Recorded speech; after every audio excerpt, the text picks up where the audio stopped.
여러분 안녕하세요. 오늘 오전에 하나님께서 엄청난 비전을 보여주셨습니다. 그래서 이 시간 그 비전에 대해서 전해드리겠습니다. 첫 번째 비전에서 저는 하늘을 보았는데 하늘이 회색빛 하늘이었습니다. 그리고 하늘이 그 구름으로 덮여 있는 듯한 그런 모습이었는데 갑자기 하늘이 홍해 바다가 갈라지는 것처럼 갈라지는 것을 보았습니다. 하나님께서 주신 첫 번째 비전에서 저는 회색빛 하늘이 홍해 바다가 갈라지는 것처럼 갈라지는 것을 보았습니다.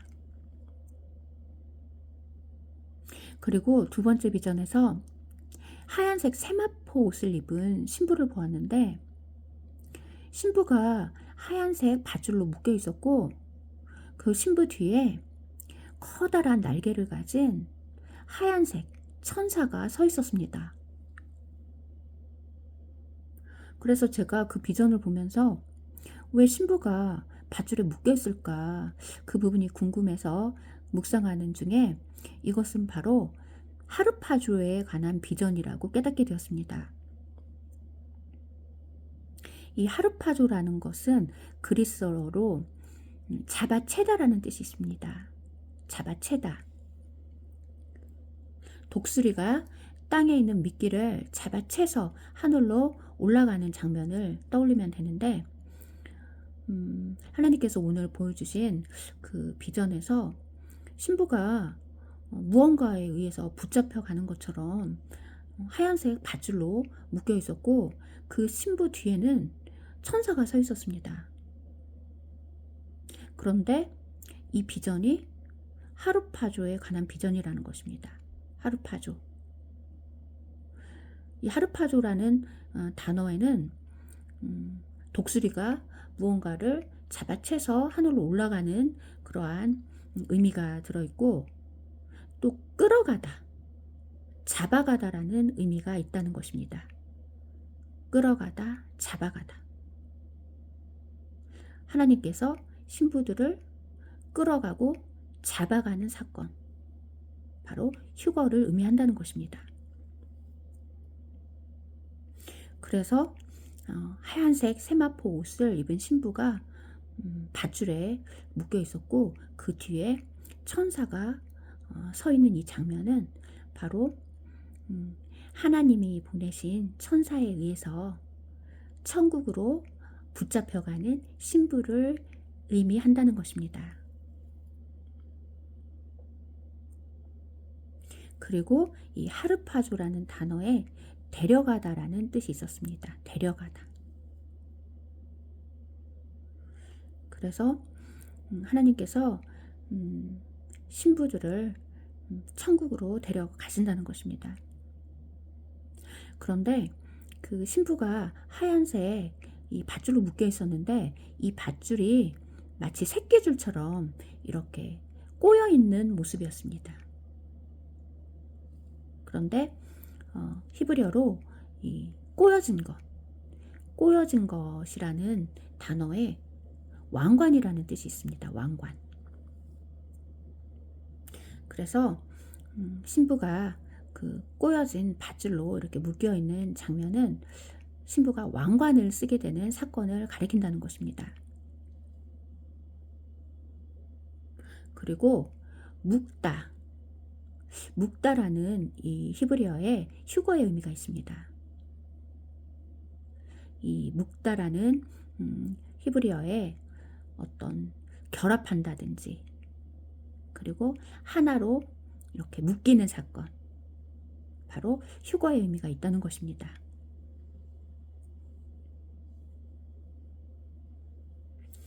그래서 오늘 두 번째 보여주신 비전에서 하얀 세마포 옷을 입은 신부가 이 하얀색 밧줄로 묶여있는 이 장면은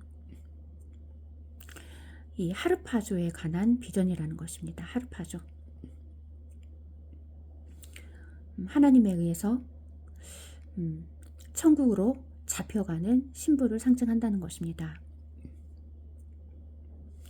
그리고 이 하르파조라는 단어에 데려가다라는 뜻이 있고 또 잡아채다라는 뜻이 있습니다. 잡아채다. 독수리가 땅에 있는 미끼를 잡아채서 하늘로 올라가는 그 장면을 뜻한다는 것입니다.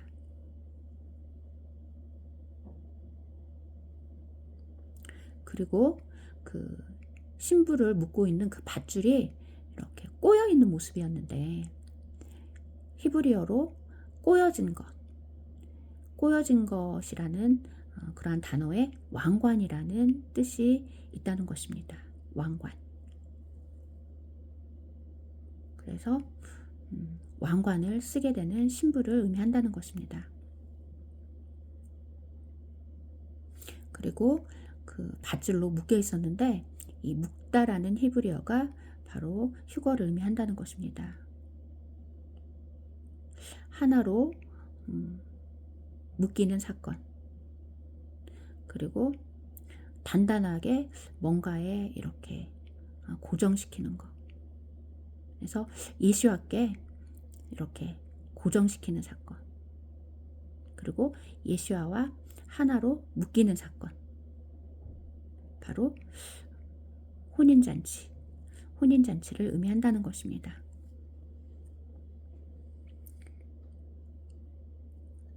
그리고 세 번째 비전이 너무나도 놀라웠는데, 저는 세 번째 비전에서 그 하늘에서 어떠한 주홍빛 같은 그러한 빛을 내면서 떨어지는 유성 같기도 하고 별 같은 것을 보았습니다. 그런데 그 유성 같은 그 물체가 공중에서 갑자기 멈추더니 어떠한 그 모습을 드러냈는데, 제가 그것을 보면서 저게 뭘까 하고 계속 지켜보고 있었는데, 어떠한 반지 같은 그러한 모양이었습니다. 반지. 그래서 저게 뭘까, 저게 하나님의 인장 반지인가 하고 제가 계속 보고 있었는데, 갑자기 그 반지 같은 곳에서 어떠한 둥근 원 모양으로 파장이 일어나는 것을 보았습니다.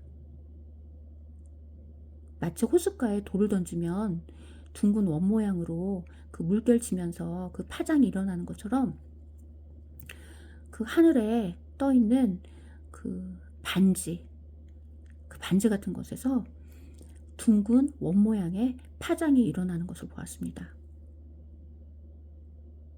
그리고 나서 그 반지 그 뒤에 손이 보였는데, 그 하나님의 손, 그 주먹진 손이 보였습니다. 주먹진 손이 보였고, 그 주먹진 손에 그 반지가 있었습니다.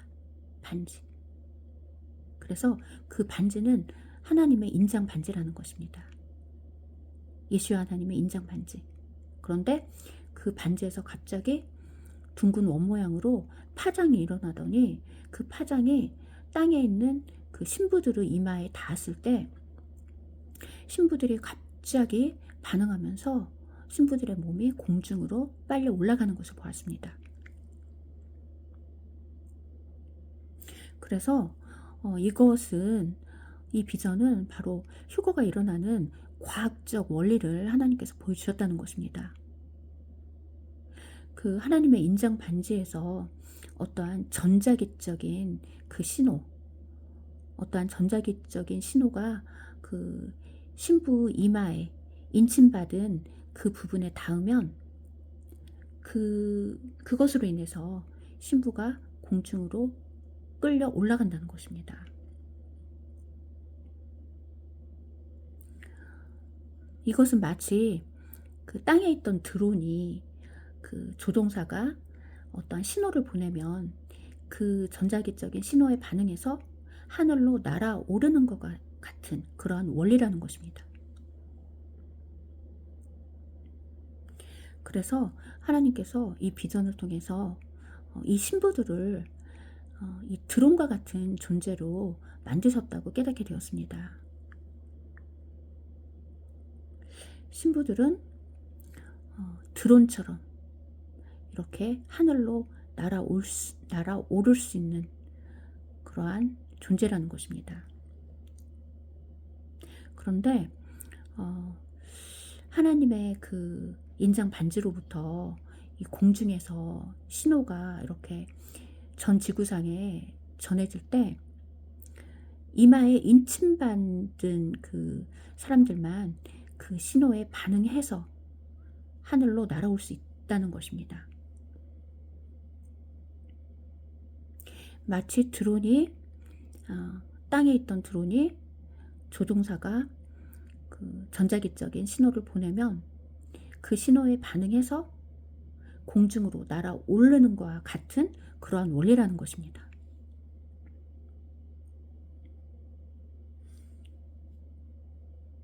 그래서 이마에 인침을 받지 못한 사람들은 하나님께서 그 공중에서 그 인장 반지로 그 신호를 보낼 때 그 신호를 감지할 수 없기 때문에 이 땅에 남겨진다는 것입니다.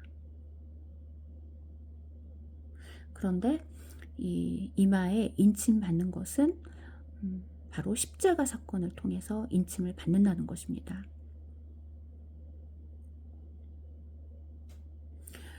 예전에 하나님께서 이와 관련된 비전을 3년 전쯤에 보여주신 적이 있습니다. 3년 전쯤에 저는 그 중학생 정도로 보이는 그 한 남자애를 보았는데 그 비전에서 그 남자의 그 뒤에 그 하얀색 날개가 달린 천사가 서 있었습니다. 그런데 그 다음에 갑자기 그 남자아이 이마에 그 인을 찍었는데 나중에 보니 그 이마에 십자가 모양이 찍혀 있었습니다. 그런데 제가 이 비전을 보고 나서 저는 한 번도 이러한 인침받는 장면에 대해서 들어본 적이 없기 때문에 이 부분에 대해서 계속 묵상을 했었고 제가 영상을 통해서는 전해드리지 못했었습니다. 그런데 이 장면을 하나님께서 비전으로 주시고 난 후에 한 1년 후쯤 2022년쯤에 이와 관련된 말씀이 에스겔 9장에 쓰여 있다라는 사실을 알게 되었습니다. 에스겔 9장에 하나님께서 그 예루살렘의 우상 숭배를 바라보며 슬퍼하는 사람들에게 이마에 표시를 하라고 그렇게 말씀을 하십니다. 에스겔 9장 말씀을 보면 그 예루살렘의 죄로 인하여서 하나님을 떠나서 우상 숭배하고 배도를 하고 있는 백성들의 그 죄를 바라보며 애통하고 슬퍼하는 그 사람들의 이마에 표시를 하라고 하나님께서 천사에게 명령을 하시는데 이 이마에 그 표시를 하는 거, 이 표시가 바로 십자가를 뜻한다는 것입니다. 이 표시에 해당되는 히브리어가 타브인데 이 타브라는 단어가 십자가 그리고 못이라는 단어로 이루어져 있습니다. 십자가 못. 바로 십자가에 못 박히는 사건을 의미하는 것입니다. 그래서 에스겔서에 쓰여진 그 말씀은 바로 이 마지막 때에 하나님을 떠나서 우상 숭배를 하며 배도하고 있는 이 마지막 그 교회들에 관한 그 심판의 말씀이라는 것입니다. 그리고 이 마지막 때에 그 가증한 그 배도를 저지르고 있는 온 세상의 교회를 바라보며 슬퍼하고 있는 그 백성들에게 하나님께서 이 타브라는 뜻을 가진 그 하나님의 그 인장으로 표시를 한다는 것입니다.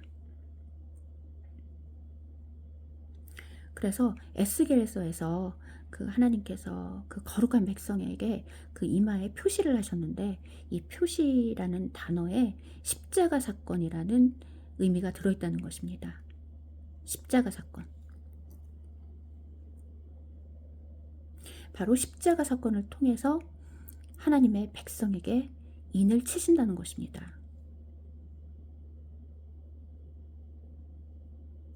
그래서 하나님께서 2021년, 지금으로부터 약 3년 전에 저에게 보여주신 비전에서 저는 중학생 정도로 보이는 한 남자의 그 이마에 그 천사가 인을 치는 장면을 보았는데, 그 이마에 십자가 표시가 되어 있었습니다. 십자가. 그런데 이와 관련된 말씀이 에스겔 9장에 쓰여 있었습니다.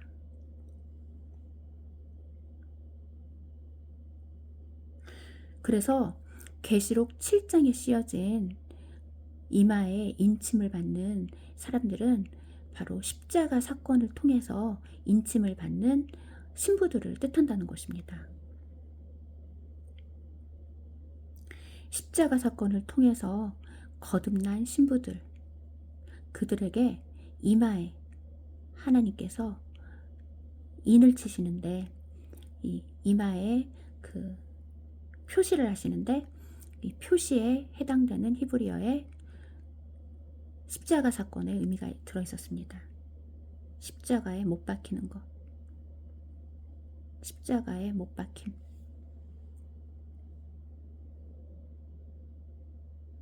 그래서 우리가 하나님으로부터 인침을 받는다는 것은 이 십자가 사건을 통해서 인침을 받는다는 것입니다. 그리고 이 십자가 사건이 바로 속량을 의미합니다. 속량. 그래서 계시록 14장에 쓰여진 속량받은 14만 4천은 이 십자가 사건을 통해서 인침을 받고 결혼식에 들어가는 신부들을 뜻한다는 것입니다.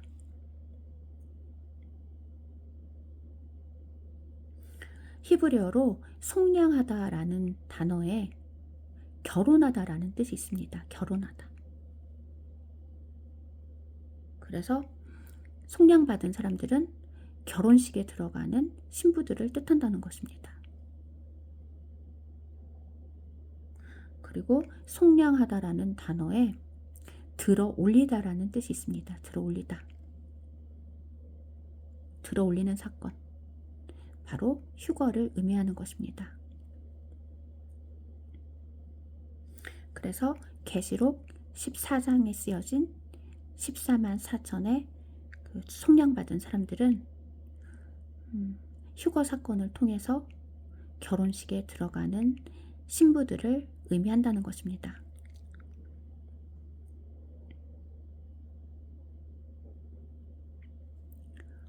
그리고 그 14장에 그 어린 양과 함께 그 천열매들이 시온산에 서 있는 장면이 쓰여 있는데, 이 시온산은 하늘에 있는 시온산을 뜻한다는 것입니다. 왜냐하면 그들이 하나님의 보좌와 24장로와 그룹들이 있는 곳에서 새 노래를 부르고 있었기 때문에 하나님의 보좌와 24장로와 그룹이 있는 곳은 바로 하늘이라는 것입니다. 그래서 그들이 서 있는 시온산은 하늘에 있는 시온산이라는 것입니다.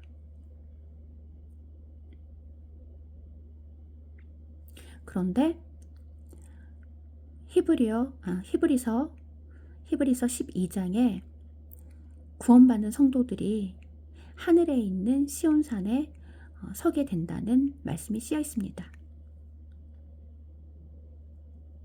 그래서 계시록 14장에 쓰여진 하늘에 있는 시온산에 선 그 천열매들은 바로 십자가 사건을 통해서 속량받은, 구원받은 성도들이라는 것입니다.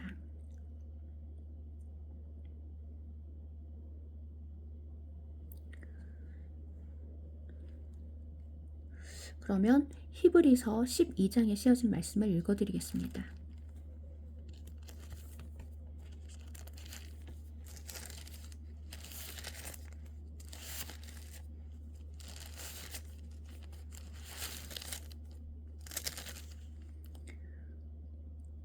그러나 여러분이 온 것은 시온산이며 살아계신 하나님의 성이며 하늘의 예루살렘입니다.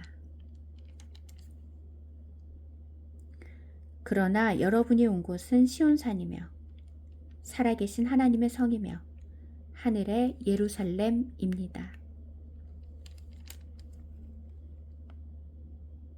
조금 전에 읽어드린 말씀을 보면은 여기서 여러분은 구원받은 성도를 의미합니다.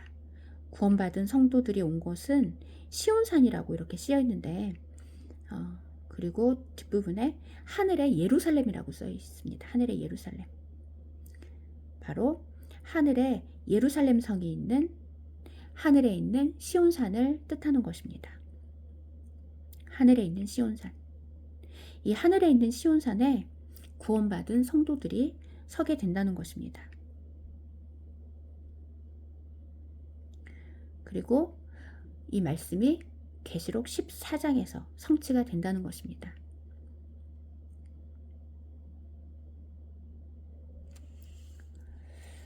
그리고 계시록 7장에 그 하나님의 인장을 가지고 그 해 뜨는 동쪽에서 한 천사가 올라오고 있었다고 이렇게 쓰여 있는데, 이 해 뜨는 동쪽, 해 뜨는 동쪽은 바로 아시아를 의미합니다.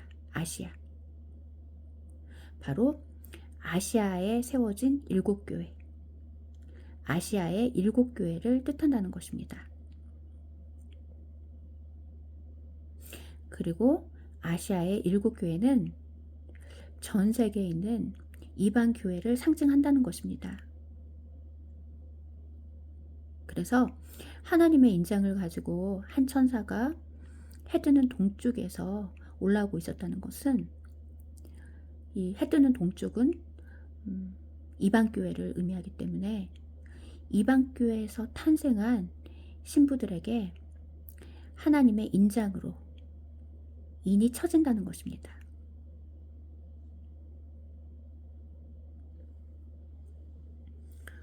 그리고 이 인이 쳐진다는 것은 바로 하나님께서 이마에 자신의 것이라고 이렇게 표시하는 것을 의미하는데, 이 표시에 해당되는 히브리어가 타브입니다. 타브.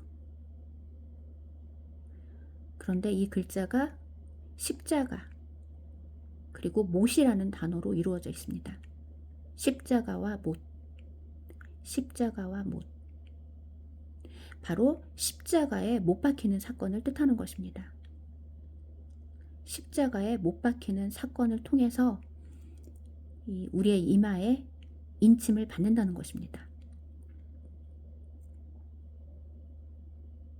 그래서 그 해 뜨는 동쪽에서 그 하나님의 인장을 가지고 올라오는 그 천사에 의해서 이 이마에 인침받는 사람들은 바로 십자가 사건을 통해서 인침을 받게 되는 그 이방 교회에서 탄생한 신부들을 뜻한다는 것입니다.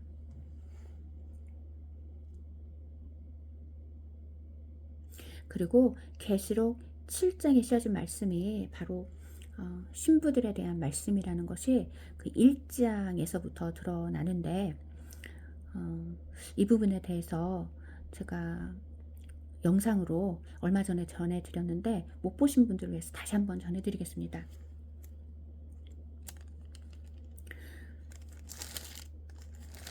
계시록 7장에 보면 그 모퉁이라는 구절이 등장합니다. 계시록 7장 1절에서 모퉁이라는 그 단어가 등장하는데, 이 단어가 너무나도 중요하다는 것입니다. 왜냐하면 이 모퉁이라는 단어가 히브리어로 돌다라는 단어에서 유래되었다는 것입니다. 돌다. 빙글빙글 돌다. 이 빙글빙글 도는 것은 바로 혼인잔치를 뜻한다는 것입니다. 왜냐하면 유대인 신부가 결혼식에서 신랑 주변을 빙글빙글 돌기 때문입니다.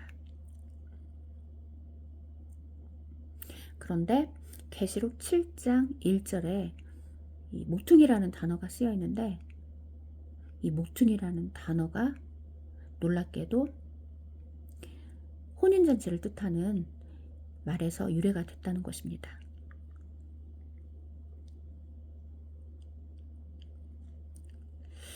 그래서 이 계시록 7장에 씌어진 이 말씀은 바로 혼인잔치에 관한 말씀이라는 것입니다. 그러면 계시록 7장을 다시 한번 읽어드리겠습니다. 이일 후에 내가 보니 땅에 네 모퉁이에 네 천사가 각각 서서 네 바람을 잡아 그 바람이 땅이나 바다나 어떤 나무에도 불지 못하게 하고 있었다. 이일 후에 내가 보니 땅에 네 모퉁이에 네 천사가 각각 서서 네 바람을 잡아 그 바람이 땅이나 바다나 어떤 나무에도 불지 못하게 하고 있었다.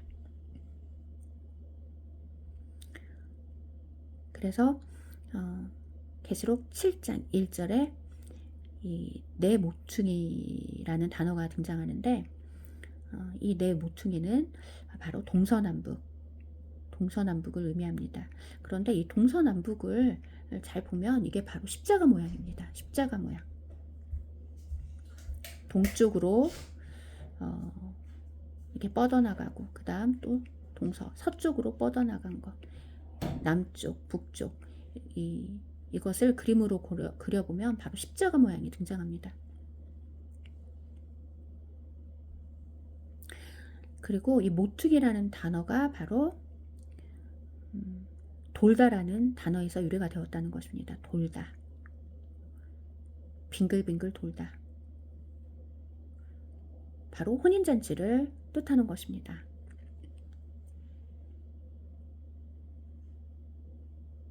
그리고 네 모퉁이, 네 천사, 네 바람 이렇게 사라는 수가 반복해서 등장합니다. 그런데 히브리어로 이 사라는 수는 문이라는 뜻이 있습니다. 문. 구원의 문이 되시는 예수야. 구원의 문이 되시는 예수야와 그 문으로 들어가는 신부를 뜻한다는 것입니다.